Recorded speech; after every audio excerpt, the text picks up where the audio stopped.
Welcome back to the Tracie Trendy Show, my lovelies. Another day, another dollar, and another scrub down. Let's get down to this low down dirt of love after lockup. First on the docket is Key Rock and Britt.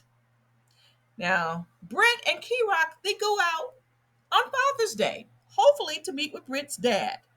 But he stood them up. Now, she storms out of the restaurant and cries. Now, somebody please tell me, how is she shocked? Seriously. She wants her dad's blessing, but Key Rock still has that prison stench on him. Plus, he has no job and they're living with his mom. And doesn't he have like 100 and, no, maybe 20, 60 year parole? What was Papa Brick gonna do? See Key Rock's do-rag and sagging pants and bow down to his greatness? I mean, really, let's talk about baby steps.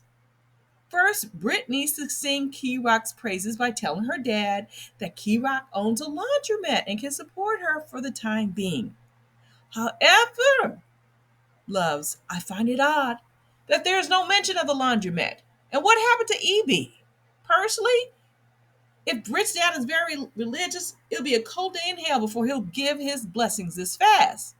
She needs to meet with her dad by herself and take baby steps, since it was Father's Day.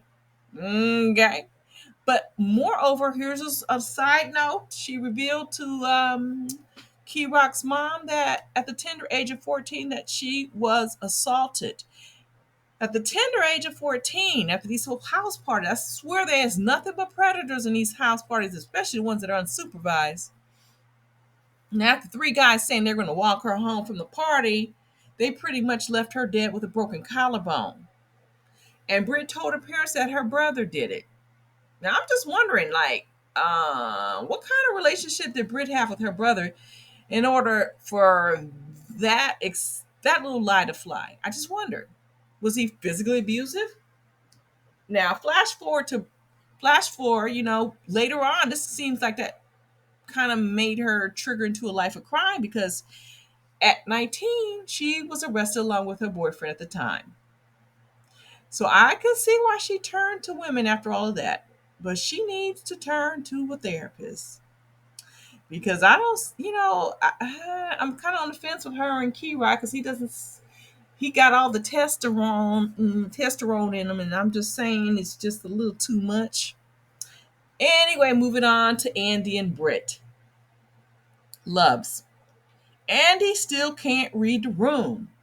Brittany doesn't want you. Brittany will pull every excuse out of the hat. And if that means using her children as an excuse, she will. She keeps saying that she wants to be there for her kids. But didn't she know that before she made this plan with Andy? I mean, seriously. That her and Andy made this plan before she got out of prison. And now she wants to flip the switch. And I swear she can't even make up her mind. One moment it's the kids, then it's, oh my God, my sobriety. And then the next moment it's just her emotions. When we can all see that she doesn't care about those kids in the system or her Mark Aunt Andy. She just wants to shake them down. She wants to shake that barnacle ex-cop and be about her business. That's why she is still pissed about not getting $1,200 in the car. She's still griping about that. Well, I guess Andy is pissed that he didn't get any boom boom from you. I see broken promises are going both ways. Andy, you need to realize that this was a transactional relationship. Transactional. And you need to ask for a refund because you didn't get none. Just saying. Moving on to Janoni and Red. Now, I'm not down for this little Jahoni. Okay? But Red's family is playing on my nerves, especially when the mother asks, are there any black people in New Mexico? Well, all she has to do is look at little baby Sway, because he got three possible black daddies. So I think it's been plenty of black men around the town. It's quite possible. Now, moving on to that, this is another reason why Red's family is getting on my nerves. And I was glad that Joy shut down Captain Saver Bro when she said what she does with her money is her business. But one would think that if she dropped 40K on red, she would perhaps use some of that for a quick visit. But as she said, it's her money and her business. Now, it's obvious that Joy has been dropping some coins for Red's family. So I don't know why the sister wants to act all righteous when she got 12K for a car that Red isn't even driving to this day. Just saying, that car probably has so many miles on it, and Joy is not the brightest, and she dropped 11K on it. Just ridiculous. And the sister need to shut her mouth. Just shut it down. And now I like how they want to rush Joy out the room when they need her to drive them to the pokey, but yet they want to talk slick when they know their brother is up to things with other women. Moving on. Anthony and Sheree.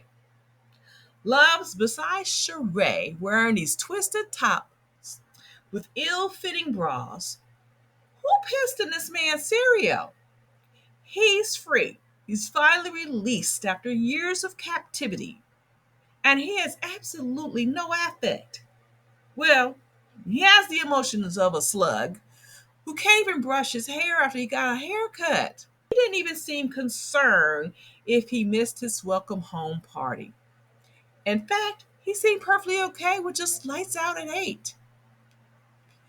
And I don't get why his mama, now, with all that said, his mama knows she wasn't right by jumping on his bed while he's napping. I'm sure that sent flashback from when he was in the pokey trying not to drop the soap. Now, on to Melissa and Louie. Loves. Melissa's on a real one. She is really ticked off about the dance instructor and is ready to pack up and go home. She turned into a big old nag, just like his mom, except it's all like a twisted high school musical to Melissa. Now, Louis nailed it right. Melissa liked him when he was locked up. He needed her more, and she could call the shots. Now that he is out, she is afraid that he wouldn't be so dependent on her, and it's making her insecure. And she needs to calm down. Melissa, you have a man with 5 teeth and a princess stench. I'm thinking the dance instructor is not trying to holler at him. All right? Okay?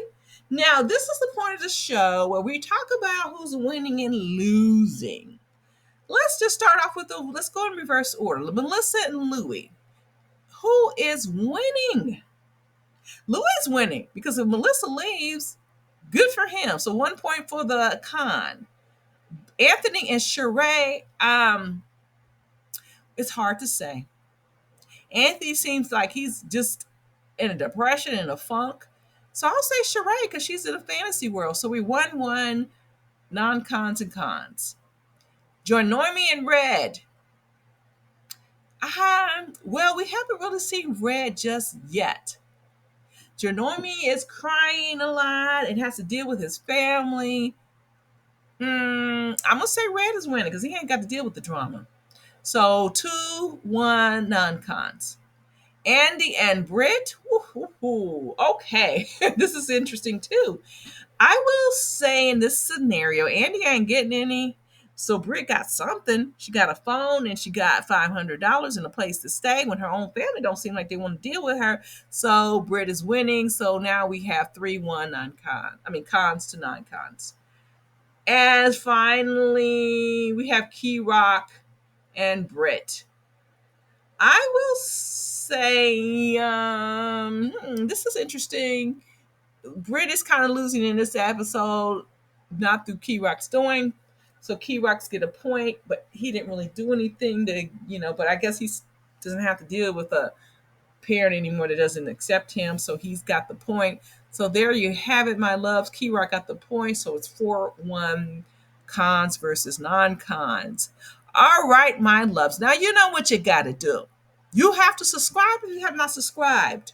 Hit that notification bell. Drop a line so we can continue this conversation down below in the comment section. And my loves, I will check you all out on the flip side.